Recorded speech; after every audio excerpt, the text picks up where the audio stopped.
saying, yes, I've got the TPMS signal, or no, I don't. So when I was looking at this, I realized that I wanted to create some of my own tools that did this. Didn't want to pay for the 150 to 3,000 to be able to do this information, especially considering how simple most of this is. There's some practical and some nefarious purposes for it, and I wanted to make this based on commodity parts. So the first part is a do-it-yourself receiver. This is mostly complete and will probably be implemented as an Arduino shield. It contains some RF receiver elements. This chip varies based on what the ease of programming is. There's a maximum 1471 that does pretty much everything I need it to do. There's a C110 from ChipCon, and then there's some microchip options. As I mentioned, it's from Arduino. Add an LCD display if you need it. Obviously stick a magnet on there and a 125 kilohertz transmitter, and then make the appropriate code open source and then a database for the transmission method. So I've got the database started. This is from the assorted FCC IDs and the ways that these communicate, and I'll have that up shortly after the talk. Using the receiver, you can store multiple IDs. These are going to be great for car PCs for vehicles with limited TPMS, like my RX-8. One thing I hate about it is that light will go off, but it won't tell me which tire is actually low, or by how much. This was also an easy way to verify that the TPMS sensors are there, that they're working. And you can also just walk around parking lots and get the IDs of interesting vehicles that you want to track or see what's happening.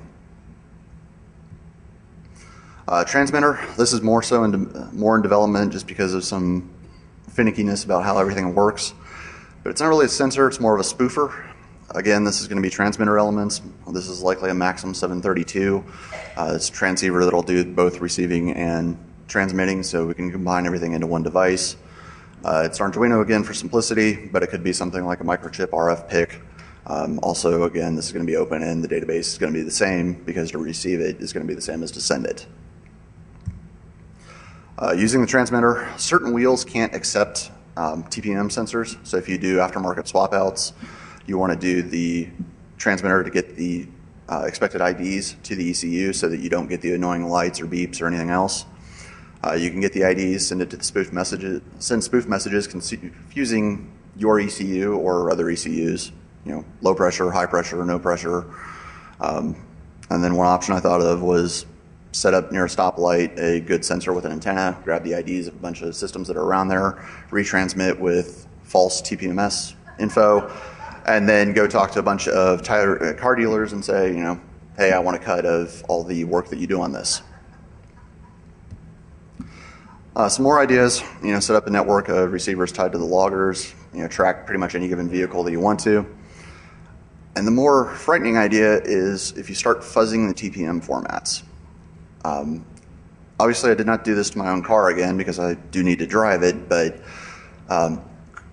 as I'm sure everyone knows, there's more and more computer control of everything that's happening in a car. Your ABS, as seen with the Toyota, the acceleration problems, fuel injection, pretty much anything related to the internal behaviors and so forth. If you can start using fuzzing the TPM and get a good overflow into one of the systems that's based there, more of these are being based on ARM now, and you might be able to take over the car from remote. A couple things about countermeasures real quick. On privacy, they mainly need to drop the ID length to about 16 bits or less. These are there so that the IDs are there so your cars don't get confused when they're next to each other and pick up another transmission, but you don't need 32 to 108 bits worth of information to generally verify that your TPM sensors are okay. Or the other option is just encrypt the sensor communication. There's absolutely no encryption right now. They could do something as simple as triple DES or even AES in most of these microcontrollers and not require a whole lot of work. And then what I'd say is, from a general need, the vehicle vendors need to make sure that the TPMS processing modules can handle the bad data. Otherwise, we're going to see a whole lot of problems with cars from remote based on the computers being taken over. For the future of this project, I need to drastically build out the database for the TPM communication formats. And this is going along further than when the slide was created, but ideally create the single device capable of acting in the send and receive configuration for multiple devices. This gets a little tricky based on the different types of transmission formats and the type of antennas you need, but it should be doable.